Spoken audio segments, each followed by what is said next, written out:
Andreas, você acredita que é um mover de Deus nesse lugar? Você acredita que Deus ainda move montanhas? Ainda quebra muralhas? Você crê nisso? Que Deus ainda move montanhas, ainda quebra muralhas, que é um mover de Deus nesse lugar hoje. E quando Deus move, alguma coisa acontece. E eu sei que é um movimento de Deus nesse lugar, trazendo cura, libertação, prosperidade. Eu creio em algo tremendo. Eu creio que nós estamos num tempo de movimento. Porque colheita é movimento. Colheita, você tem que sair do lugar e fazer movimento para estar colhendo. Você não pode ficar parado. Há um movimento. E nós precisamos pedir que esse movimento venha. E nós estamos aqui para adorar ao Senhor Jesus. Nós viemos aqui para pedir que Deus faça um movimento aqui. Você pode falar, Deus, faça um movimento nesse lugar hoje. Fala, Deus, faça um movimento neste lugar hoje. Eu estou esperando um movimento nesse lugar hoje. Deus vai mover hoje aqui. Eu creio em algo extraordinário, como já foi dito aqui. Nós estamos no mês da colheita, no ano de Abraão, onde Deus nos proporciona uma coisa imensa. Às vezes as pessoas ficam perguntando para mim, qual será o outro mês, qual será o outro mês. Eu falei, Deus ainda não falou comigo. Vamos fazer mês de não sei o quê. Falei, não gostei. Ainda não gostei. Eu falei, vou fazer o mês da colheita. Aí aquilo veio na minha mente assim. Porque vai ser o mês da colheita, você acredita? Você acredita no mês da colheita? Você acredita que você vai colher em todas as áreas da sua vida? Creia, há algo tremendo aqui. Como foi dito aqui no dízimo e oferta. Vamos estar abrindo a nossa Bíblia em Ruth, capítulo 1, versículo 22, e depois eu vou ler Ruth, capítulo 2, de 1 a 3,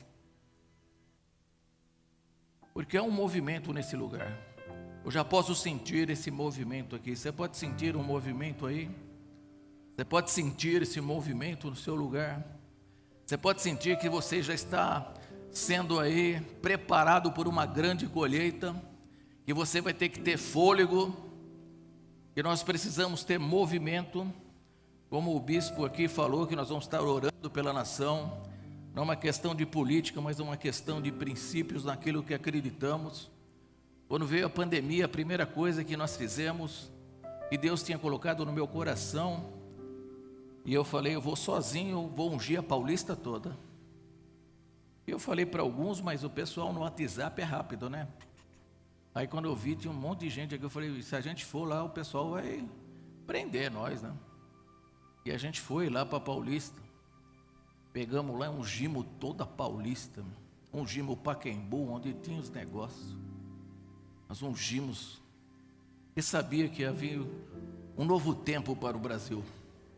Embora veio essa pandemia, mas é um novo tempo para a igreja do Brasil. E nós vamos estar na Paulista orando pelo Brasil. Não é independentemente de política, mas é você guardar os princípios. E o nosso princípio é Deus, família e nação. Sempre foi esse. Eu faço Amo o Brasil há 16 anos, eu faço Amo o Brasil. Você imagina eu fazendo Amo o Brasil com tudo verde e amarelo lá. O que as pessoas iriam pensar hoje? Mas eu faço isso há 16 anos, que Deus colocou no meu coração, que nós deveríamos estar orando para o Brasil, que nem nós fazemos. 6 horas da tarde, nós tocamos o hino nacional em todos esses anos, e oramos, subimos com todos os pastores, ungimos o Brasil. Ungimos a bandeira e oramos. E não é diferente hoje, porque hoje é uma guerra espiritual. O mundo sabe que nós seremos 100 milhões de evangélicos, que vai haver uma grande colheita nessa nação brasileira, nas igrejas. Essa é uma questão do bem contra o mal, do inferno contra o céu, de Deus contra o diabo, para que a gente possa estar protegendo a nossa família. Coisas estão acontecendo e leis estão sendo elaboradas para destruir a família. onde você, como pai, não vai ter autoridade para falar nada por seu filho, porque é o Estado que vai falar isso. Então nós precisamos nos posicionar. Nós não vamos lá a favor de alguém, de um ou de outro. Nós vamos lá para orar pela nação brasileira. Nós vamos ungir aquela Paulista, que é o ponto principal do Brasil. E São Paulo é o principal estado do Brasil. Nós vamos estar orando pela nação brasileira. Amém? Vamos estar lendo aqui. Há um movimento. Há um movimento nesse lugar. Sem movimento não há colheita. Diz assim a palavra do Senhor.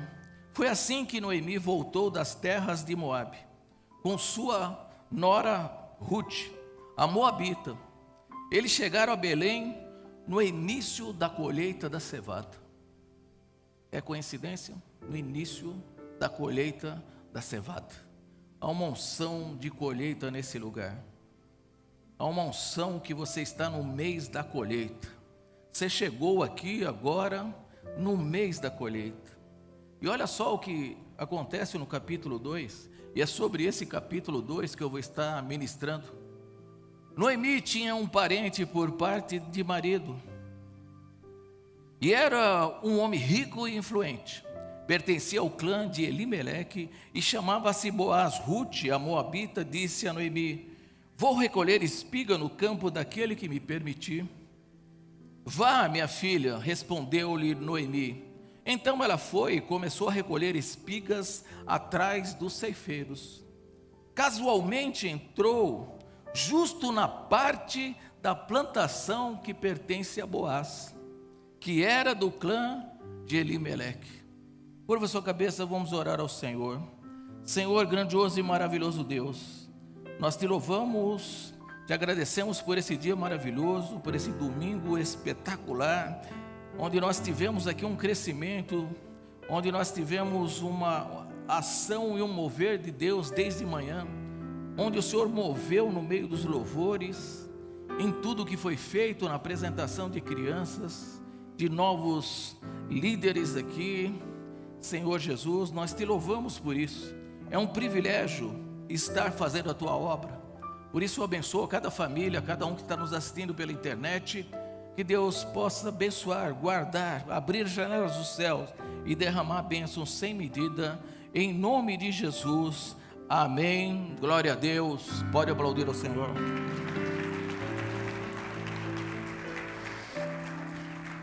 Se nós pegarmos a história de Ruth, como a maioria já conhece, mas se você não conhece, eu vou dar um apanhado geral. Noemi era uma mulher na qual eles moravam em Belém. Belém é a casa do pão. E de repente houve fome naquela terra. Assim como o bispo Eduardo pregou que houve fome e Deus manda Isaac ficar e permanecer em Gerar. Naquele tempo houve fome. E era por impulso. Porque nós, como seres humanos, nós vamos onde tem comida. Não é assim? Nós vamos direcionado onde há comida. E ela ouviu falar que em Moabe havia comida, então eles foram e se mudaram tudo para Moabe. Permaneceram lá quase 10 anos. E lá morre o marido de Noemi, os 2 filhos, que os 2 filhos se casaram, um com Orfa e o outro com Ruth. Os 2 morreram. E ali, Noemi, depois de 10 anos, ela ouve falar que havia pão em Belém novamente. E lá as pessoas estavam prosperando de novo, então ela iria voltar. E chega para as 2 nora dela, fala: olha, é o seguinte, eu vou voltar. Eu já sou velha, não tenho mais filho, vocês estão dispensadas. Eu acho que cada um de vocês pode procurar voltar para a sua família, voltar para a sua terra, voltar para os seus parentes. E ela deu essa opção, porque eu vou voltar para onde Deus está me direcionando agora. Eu venho te falar, você só sai de um lugar quando Deus te direcionar. Não saia por impulso ou por necessidade. Estou com fome, vou para lá. Estou com isso, vou para lá. Não saia ouvindo a voz de Deus, naquilo que Deus vai falar para você. E Noemi volta para a casa do pão. Órfã, ela recebe essa palavra e fala: não, então eu vou voltar. E ela volta para a casa dos pais delas, da família dela, para os seus deuses, para os seus costumes. Mas Ruth, a hora que vê isso, ela não faz isso. Ela fala para sua sogra: olha, é o seguinte, não insista para que eu volte. Onde você for, eu irei. Onde você pousar, pousarei. Onde você morrer, morrerei eu. Que me faça outro, senão que a morte pode me separar de ti. O teu povo será o meu povo, o teu Deus será o meu Deus. Eu vou com você. Como ela viu que não tinha chance, ela levou a Ruth. Ruth, ela vê que havia uma oportunidade na vida dela. Duas mulheres, duas pessoas receberam a mesma oportunidade. Uma oportunidade as duas receberam, para que elas tivessem ali a chance de mudar toda a vida, toda a história dela. Mas órfã resolve não arriscar, ela resolve voltar para os costumes dela. Quantas pessoas são assim, vão para a igreja, se empolgam, não sei o quê, mas daqui a pouco, não, vou voltar. Aqui teve uma interrupção, aqui teve uma ruptura, na qual eles perderam tudo, sem esperança de nada mais. Você imagina, eles tinham perdido os seus maridos. Noemi tinha perdido o seu marido e os 2 filhos. Estavam uma mulher sozinha agora. Eles tinham sofrido ali, estavam com a tristeza de perder os seus entes queridos. Mas, e Ruth, ela vê ali da interrupção da vida dela, daquilo que aconteceu, que dividiu a vida dela. Porque quantas vezes nós viemos caminhando e alguma coisa acontece que nos para, que acontece alguma coisa que você fica ali, e agora, o que eu vou fazer? Vou desistir? Vou voltar para o meu lugar seguro? Ou vou estar andando em movimento? Ruth prefere ficar em movimento. Ela não volta para trás, ela prefere se movimentar. Ela prefere arriscar ser rejeitada lá pelos judeus. Ela prefere estar ali sendo uma pessoa que não seria bem recebida ali onde ela iria, porque ela iria para uma terra diferente, comida diferente, costumes diferentes.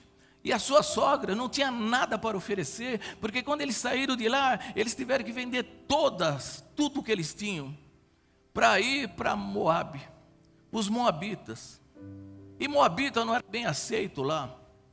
Então você imagina, ela arrisca tudo que ela tem, porque ela preferiu entrar em movimento do que ficar parada, estagnada. Falar: não, eu não vou. Ficar com pena de si mesmo, se penalizar pelo aquilo que aconteceu. Quantas pessoas estão assim, se penalizando por alguma coisa que acontece, e você fica se vitimando o tempo todo. Olha, aconteceu isso comigo, aconteceu aquilo, você não sabe o que as pessoas fizeram para mim, você não sabe o que aconteceu, você não sabe que eu fui traído, você não sabe por que eu estou assim, e começam a contar histórias, e não sai do lugar. E prefere ficar se vitimando, se falar que é para estar adiantando, não, eles preferem ficar dando explicações. Por que eles não seguiram diante? Ruth não. Ruth, ela aproveitou esta oportunidade. E se nós pegarmos o livro de Ruth, se você pegar o livro de Ruth e tudo o que aconteceu ali, tudo que aconteceu no livro de Ruth, são 4 capítulos apenas. Mas se esse livro não existisse, se Ruth não fosse a pessoa que tomasse a decisão na hora certa, não haveria o Novo Testamento. Não haveria Mateus, Marcos, Lucas e João. Não existiria. Se ela tomasse a atitude de voltar para a sua terra. O Evangelho, o Novo testamento jamais seria escrito. Mas ali estava uma mulher que colocou-se para estar fazendo ali, enfrentando a oportunidade que ela tinha. A única oportunidade. Porque uma das coisas que as pessoas às vezes não aproveitam as oportunidades é porque você acha que é tão pouco. Você imagina ela, o que vai ter a minha sogra hoje? O que vai ter a minha sogra para oferecer? Ela não tem nada para me oferecer mais. É tão pouco que ela tem. É tão pouco, por que eu vou arriscar? Por que eu vou querer estar seguindo? Mas ela viu que ali poderia mudar. Que ela poderia escrever uma nova história. Que ela poderia deixar o capítulo 1 de lado e começar o capítulo 2. Eu venho te dizer que Deus está começando o capítulo 2 na tua vida hoje. O capítulo 1 ficou para trás. O capítulo 1 foi de morte, tristeza, choro, rancor, desespero, sem esperança. O capítulo 2 começa uma nova história, porque ela se movimentou. Embora fosse pouca coisa, embora fosse o mínimo para ela, mas ela falou, vale a pena pegar essa chance que Deus está me dando, para que eu possa continuar a viver, para que eu possa continuar tendo um motivo para que eu possa levantar cedo, tomar café e saber que Deus vai fazer algo na minha vida. Eu tenho um motivo para acordar, eu tenho uma chance agora nova para estar batalhando, eu tenho uma esperança nova, eu tenho um sonho novo agora. Eu não sei o que me espera, eu estou indo para uma terra que eu não conheço, eu estou indo para um lugar que eu não tenho conhecimento de ninguém. Foi assim que Deus fez com Abraão, vai para uma terra, sai da tua parentela, vai para uma terra que eu te mostrarei. Ruth praticamente faz isso, ela abandona todo o seu passado e começa a ir para um novo futuro. Como eu falei, às vezes nós somos assim, nós não aproveitamos as oportunidades, porque achamos que ela é tão pequena. Mas as pequenas oportunidades vão te colocar em lugares que você jamais pensou em estar na sua vida. As pequenas oportunidades vão te dar direcionamentos e vão te abranger, vai te dar uma visão de expansão na sua vida. Você vai conhecer coisas novas, você vai ter oportunidades novas. E é isso que Ruth abraçou ali. Se nós pegarmos lá em Mateus capítulo 25, do 14 ao 25, eu não vou ler, vou contar a história para adiantar. É dos talentos. O Senhor, um homem muito rico, conta a história, que ele falou, olha, eu vou viajar para longe. Chegou para os seus escravos, os seus servos, os trabalhadores, e falou, eu vou, mas olha, eu vou dar para você, pastor Paulo, 5 talentos, vou dar para você, pastor Roberto, 2 talentos, e para o Toninho, eu vou dar um talento, e o Toninho ficou bicudo, por quê? Ele recebeu 5, ele recebeu 2, ele recebeu 1 talento. E às vezes nós somos assim, né? Nós ficamos reclamando daquilo que vem para as nossas mãos. Eu queria tocar e cantar que nem o pastor Jaime, desses talentos nas minhas mãos. Mas se eu pegar isso aqui e começar a tocar e cantar, vocês vão embora da igreja, porque esse não é o meu talento. Deus me deu outro talento. Aí quem recebeu 5 batalhou, conseguiu mais 5 e teve 10. Ele, pastor Roberto, batalhou, conseguiu mais 2, tem 4. Mas é aquele que recebeu 1. Aquele que recebeu 1, guardou o talento e enterrou ele. Enterrou o talento. Aí o Senhor veio Ele voltou, e Jesus vai voltar. Você crê nisso? Aplauda o Senhor, dá uma glória a Deus. Aplauda mais ao Senhor.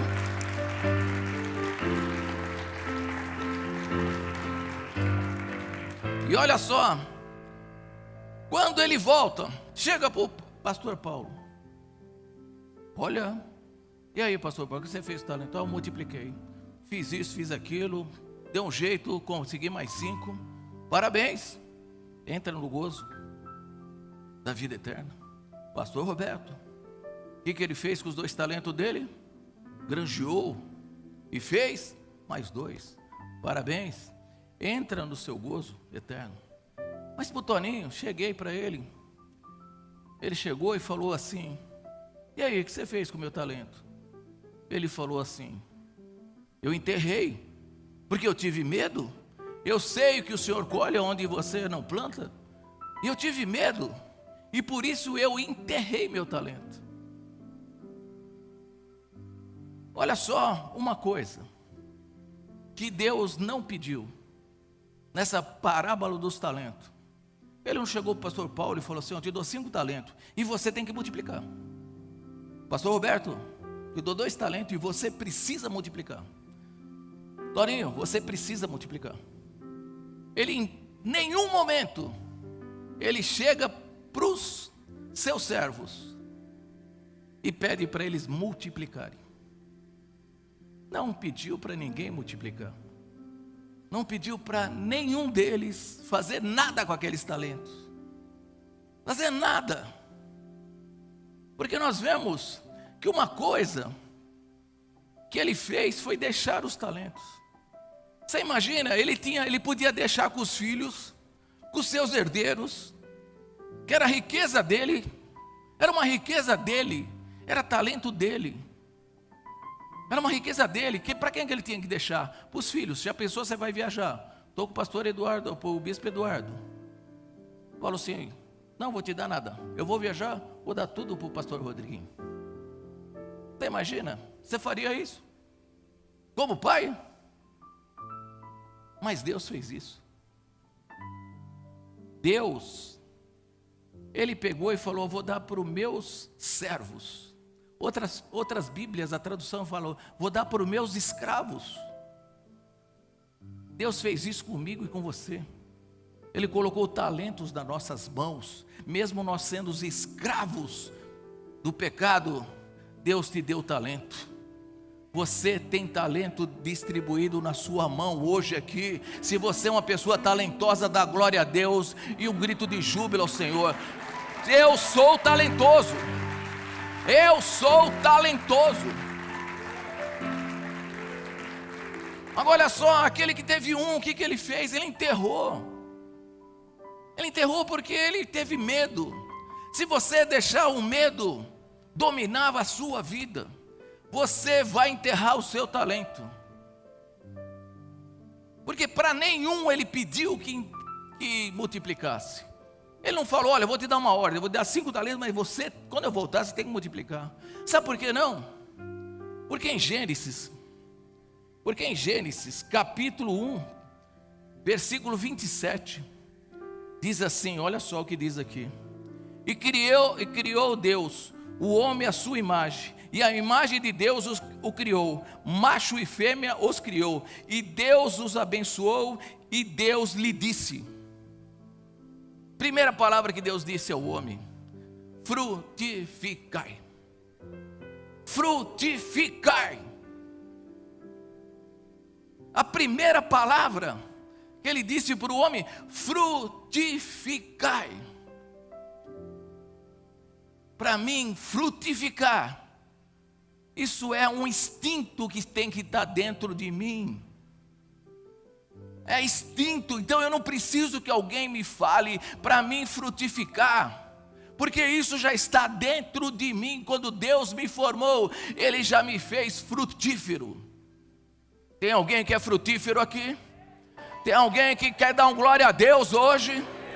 Fala: eu sou frutífero. Eu sou frutífero. Eu não preciso falar para ninguém isso. Eu não preciso dar para ninguém isso. Eu não preciso ter vários talentos. Eu não preciso saber cantar, tocar. Mas o talento que vier na minha mão, eu vou fazer o melhor. Se Deus me dá uma pessoa na minha célula, eu tenho que pelo menos transformar essa pessoa. Se Deus te dá uma pessoa na sua célula, faça o melhor. Não reclame. Se Deus te der 20, faça 40. Porque nós parecemos que nós estamos falando com Deus injusto, que para um dá 5, para outro dá 2 e para outro dá 1. Parece Deus injusto. Mas a palavra de Deus diz que Ele deu conforme a sua capacidade. Deus nunca vai te dar nada além da sua capacidade. Quando eu recebi a palavra de Deus, que eu seria pastor, e que Deus colocaria uma grande igreja na minha mão, primeira coisa que eu fiz, foi tentar alugar um lugar enorme, 1.500 metros. E de repente um pastor chegou para mim e falou: você vai se arrebentar. E eu fiquei bravo. Mas com o passar do tempo, eu ia ver que eu ia me arrebentar, porque eu não estava preparado. Eu estava preparado para cuidar de um talento. Mas faça o melhor. Porque quando você faz o melhor, o pouco que é dado na sua mão, Deus te coloca sobre o muito. O muito, não reclama daquilo que Deus colocou na sua mão. Se é um talento, faça o melhor que você puder. Não queira pegar o talento do pastor Jaime, que toca e canta ali. Eu não tenho que ser igual a ele. Eu não tenho que ter inveja porque as pessoas têm mais talentos do que eu. Eu tenho que fazer o melhor com o talento que Deus colocou na minha mão. Deus colocou talentos na sua mão. Você é talentoso. Você é talentoso. Creia nisso. Deus colocou talentos na sua mão. Deus colocou algo tremendo na sua mão. E nós precisamos saber que nós vamos multiplicar. Você crê nisso? Você crê que Deus vai fazer algo tremendo? Se nós pegarmos ali quando Jesus cura os 10 leprosos, 10 leprosos Ele cura, e só um volta para adorar a Jesus. E Jesus fala: cadê os outros 9? Jesus mandou os 10, olha, eu vou curar vocês, mas vocês têm que me adorar. Não, um só voltou, porque é instinto eu adorar a Deus. Eu não preciso mandar para você adorar a Deus. Se você é adorador de Deus, começa a gritar, faça alguma coisa, dá um glória a Deus, pula na cadeira, fala: eu estou aqui pelo Senhor. Jesus, o Senhor é tudo na minha vida. Eu estou aqui porque o Senhor me trouxe até aqui. Porque eu quero te adorar hoje, Senhor. Eu não quero nada aqui hoje, eu quero te adorar simplesmente. Isso é um instinto que tem que estar dentro de mim, dentro da minha vida. E os 10 leprosos foram assim. E nós precisamos saber que nós precisamos trabalhar, que nós precisamos estar fazendo algo que Deus vai colocar em você hoje. Olha, eu vi um pastor contando que ele foi para um safari que ele queria fazer, e foi lá na África. E lá, né, você não vai pegar bicho enjaulado que nem você vai no zoológico, né? Aqui está o leão, ali está não sei o que, ali está não sei o que. Aí ele se preparou, acordou de madrugada e foi. E aí tinha o guia e sabia tudo de animais. Aqui é o leão, ele faz isso, faz aquilo, faz aquilo, faz aquilo. E ele falava: glória a Deus. Nossa, Deus prepara todas as coisas. Olha, esse bicho, ele come árvore para afiar os dentes. E foi explicando: ó, esse aqui faz isso, esse aqui faz aquilo, esse aqui faz aquilo outro. Ele falava: glória a Deus. Deus pensa nos detalhes, até com os animais, para eles sobreviverem. Tudo Deus faz de acordo. Mas ele chegou um momento que já estava andando mais de 1 hora e não viu bicho nenhum. Então ele ficou frustrado. Aí o rapaz falou assim: não, aqui nós estamos passando aqui.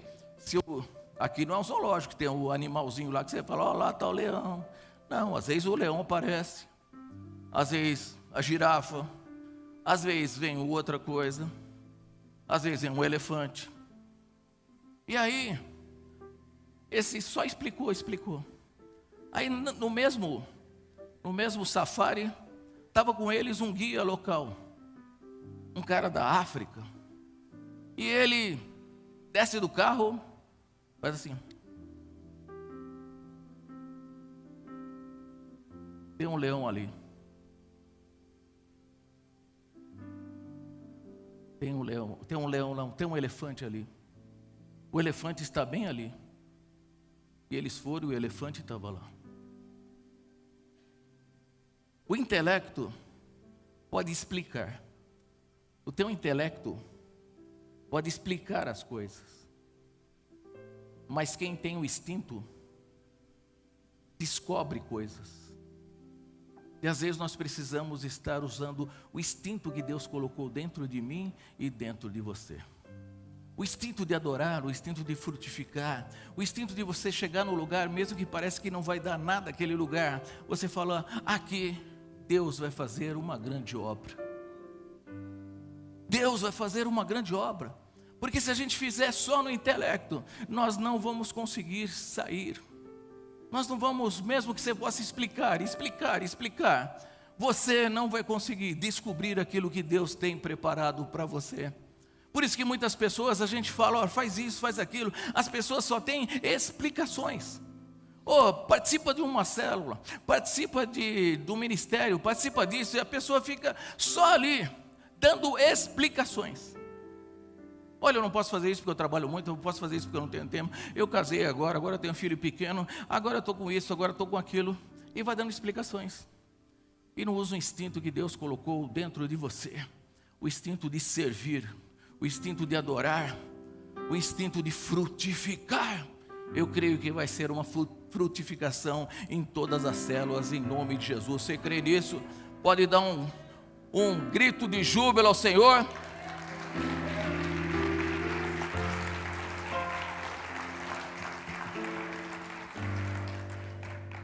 Olha só, Deus, essa parábola dos talentos fala de Deus. Você imagina Deus desceu dos céus e chegou para mim e me deu um talento. Deu um talento para você, deu para você, deu para você, deu para você, deu para você, deu para você. Pastor, Deus deu talento para você, Deus deu talento para vocês, Deus dá talento para vocês, Deus deu talento para vocês. O próprio Deus, Ele se preocupou em descer do céu e dar talento para você. Imagina, o que você vai fazendo com esse talento? Você está enterrando ele de medo? Você enterrou ele porque você não quis ouvir as críticas? Eu falei, se eu ouvisse críticas eu nunca estaria pregando hoje. Se eu ouvisse tudo que as pessoas falavam, eu nunca estaria, mas eu tinha um instinto. O instinto queria dar certo, o instinto que nós vamos crescer, o instinto que nós vamos multiplicar, o instinto que vai ter uma grande colheita esse mês. Eu tenho instinto, faz assim com a mão, fala, eu já estou vendo o meu elefante. Fala, eu já estou vendo o meu elefante. Você já pode ver o seu elefante? Você pode já ver o seu elefante? Tem um elefante. Eu quero que quando você sair daqui, você encontre o seu elefante lá fora. Fala, eu vou encontrar o meu elefante essa semana. Eu vou encontrar, que é algo que Deus vai revelar para mim. Algo extraordinário que Deus vai revelar. Você crê nisso? Você pode dar um glória a Deus. Você pode já sentir. Você pode sentir o mover de Deus aqui. Deus está se movendo nesse lugar. Deus está se movendo aqui. Você não veio aqui para não ver elefante, meu irmão. Deus não está fazendo você rodar e não ver nada. Ei, fala, eu estou vendo o meu elefante. Eu estou vendo o meu elefante. Eu já estou vendo o meu milagre, a minha cura, minha prosperidade. Eu já estou vendo o meu ministério crescer. Eu já estou vendo a minha célula crescer. Eu já estou vendo algo tremendo. Algo tremendo. Creia, se você enterrou seu talento, hoje é o dia de você desenterrar o seu talento. Desenterrar o seu talento hoje aqui. Não importa o que aconteceu no capítulo 1, se você perdeu, se você teve tristeza, se você teve problemas, se as pessoas te xingaram, se as pessoas te traíram, se o diabo falou que você nunca ia fazer nada, e você voltou que nem órfã. Vou voltar para o mundão, vou voltar para a terra de Moabe, vou viver com meus pais. Faça que nem Ruth, eu vou viver o novo de Deus. Fala, Deus tem o segundo capítulo para mim. Deus tem o segundo capítulo para mim. Deus está escrevendo o segundo capítulo. Esqueça do primeiro capítulo. Esqueça da tristeza, esqueça das mortes, esqueça das tuas frustrações, esqueça daquilo que não deu certo. Fala, eu tenho o segundo capítulo hoje. Eu tenho o segundo capítulo hoje. Há um novo capítulo para você hoje aqui. Deus está dando um novo capítulo. Ele está abrindo e falou, esqueça o primeiro capítulo, eu tenho o segundo capítulo para você. Ore cantará lamassuri, anda cantará lamas. Há um novo capítulo. Eu não vou ficar parado. Eu vou me movimentar, eu vou me movimentar, eu vou me movimentar. Se você pode mudar de lugar, muda agora. Se movimenta e faz alguma coisa. Fica de pé um pouquinho, dá uma rodadinha. Fala, eu vou me movimentar, eu vou me movimentar. Se você quiser mudar de cadeira com seu irmão, pode mudar. Fala, eu quero me movimentar hoje aqui. Eu sei que Deus tem o segundo capítulo. Fala, eu quero me movimentar aqui. Eu vou me movimentar hoje aqui. Eu não vou ficar parado. Há um movimento de Deus aqui hoje. Há um movimento de Deus hoje aqui. O meu instinto diz que eu vou glorificar a Deus. Deixa eu só falar um pouquinho aqui. Calma aí, deixa eu só completar. É rapidão. Acende a luz de novo. Mas pode ficar de pé aqui, já vou acabar. Olha só, Ruth vai justamente colher trigo na terra de Boaz. Na terra de Boaz, com a pessoa certa, no tempo da colheita. Deus vai te pôr no lugar certo, na hora certa, com a pessoa certa. Boaz era o remidor, Boaz era da família.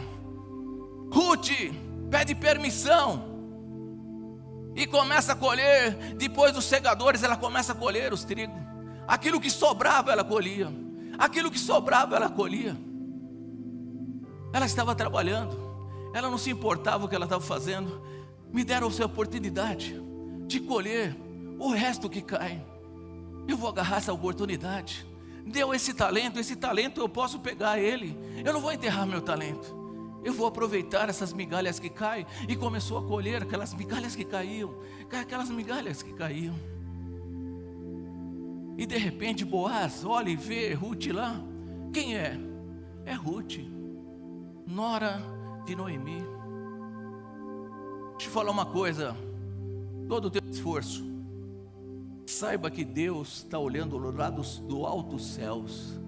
E Ele já te viu você colhendo.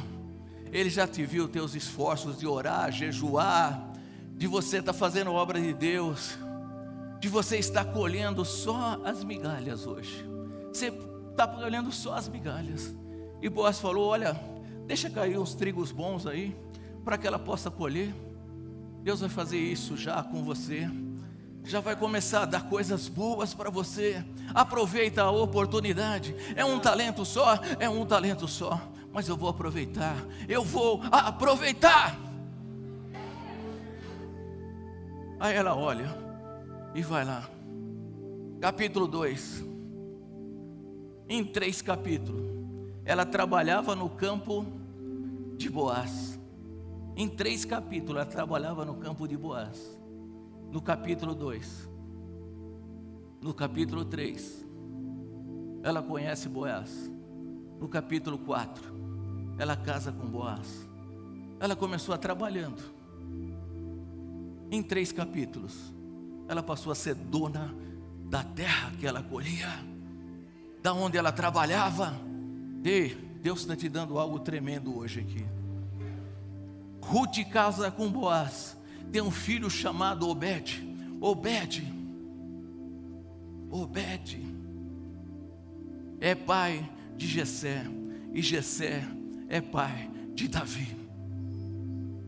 E se você pegar lá em Mateus capítulo 1, a genealogia de Jesus, você vai ver lá, Ruth, ela passou a ser da família, da genealogia que gerou Jesus Cristo. Tudo isso que acontece aqui, todas as coisas que acontecem, por mais cruéis que poderia parecer, dela perder o seu marido, não ter mais esperança, com um propósito, um tratar de Deus, para que ela casasse com o homem certo, e aí veria a geração do nosso Senhor Jesus Cristo.